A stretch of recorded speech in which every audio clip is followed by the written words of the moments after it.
દર ચોમાસામાં વાપી તથા આસપાસના ગ્રામ્ય વિસ્તારોમાં ચોમાસાના પાણી ભરાવાની સમસ્યા સર્જાતી જ રહે છે. ચોમાસાના પાણીના નિકાલ માટે કોઈ યોગ્ય વ્યવસ્થા ઊભી કરવામાં આવી ન હોવાનું દેખાઈ રહ્યું છે. દર ચોમાસામાં વાપીવાસીઓએ પાણી ભરાવાની સમસ્યાથી ઝઝૂમવું પડે છે. જ્યાં ત્યાં વરસાદી પાણી ભરાઈ જવાને લઈને ટ્રાફિક વ્યવહાર પણ ખોરવાઈ જતો હોય છે.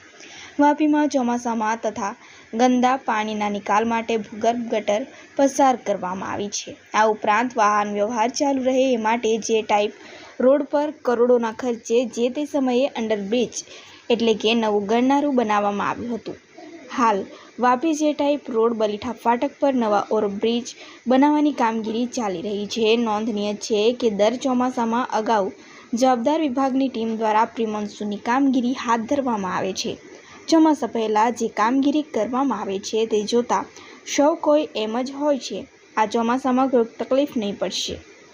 જો કે ચોમાસું શરૂ થતાં જ વાપીવાસીઓને તકલીફ પડવાનો સમય આવી જાય છે. વાપીમાં નવા બની રહેલા ઓવરબ્રિજ અંડરબ્રિજને લઈ માર્ગો ઉપર ખોદકામ કરાયું છે. જ્યાં ત્યાં મસ્ત મોટા ખાડાઓ તથા માટીઓના ઢગલા પણ પડેલા છે. વળી ઓવરબ્રિજ અંડરબ્રિજની કામગીરી ક્યારે પૂર્ણ થશે તે કહેવું પણ મુશ્કેલ છે. વાપીના રેલવે ફ્લાય ઓવરબ્રિજને તોડી નવો બનાવવાની કામગીરી ચાલી રહી છે. જો કે તે કામ પણ કોઈ કારણવશ અટકી પડેલું નજરે પડી રહ્યું છે.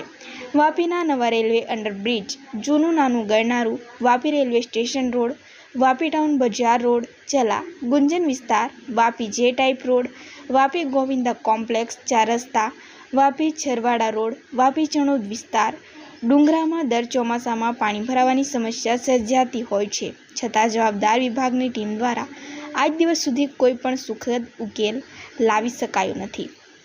નોંધનીય છે કે વાપી ગોવિંદા કોમ્પ્લેક્સ 4 રસ્તા પર દર ચોમાસામાં એક બાજુના માર્ગ ઉપર પાણી ભરાવાની સમસ્યા સર્જાતી રહે છે.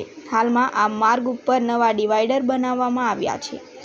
જો કે ચોમાસામાં પાણીના નિકાલ માટે ડિવાઈડરની વચ્ચે નાના પાઇપો મૂકવામાં આવ્યા હોત તો સમસ્યા હળવી બની શકી એમ હોત.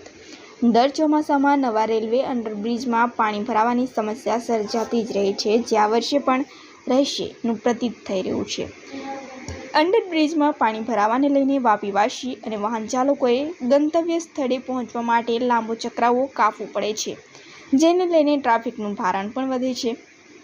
વાપી નવા ફાટક તથા બલીઠા ફાટક પર આ વર્ષે ફરી ટ્રાફિકનું ભારણ વધી જશે અને કલાકો સુધી વાહન ચાલકોને તેનો સામનો પણ કરવો પડશે. નોંધનીય છે કે બલીઠા ફાટક પર બનાવવામાં આવી રહેલા ઓવરબ્રિજની કામગીરી પોણા ભાગની પૂર્ણ થઈ છે.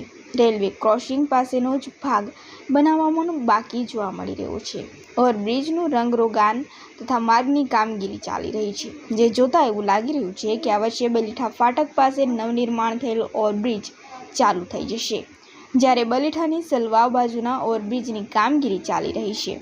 ચોમાસું નજીક છે, છતાં રસ્તાનું કોઈક સમારકામ કે નવું બનાવવામાં આવ્યું નથી. નોંધનીય છે કે જે તે સમયે ચોમાસાના પાણીના નિકાલ માટે ગરનારા પસાર કરવામાં આવી હતી. જે સમય વીતતા આ વર્ષે ખનકીઓ પણ નામશેષ થઈ ગઈ છે.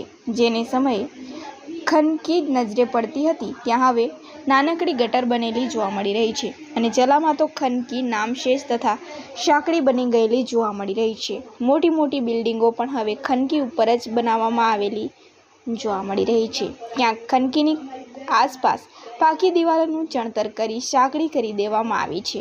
ચોમાસામાં પાણીના નિકાલ માટે કોઈક યોગ્ય વ્યવસ્થા જ ઊભી કરવામાં આવતી ન હોવાથી વાપીવાસીઓએ હેરાન પરેશાન થવું પડતું હોય છે. જવાબદાર વિભાગની ટીમ પણ ચોમાસાને લઈ પ્રી મોન્સૂન કામગીરી કરતી હોવાનું માત્ર દેખાડો કરતી હોવાનું વાપીની જનતાને લાગી રહ્યું છે.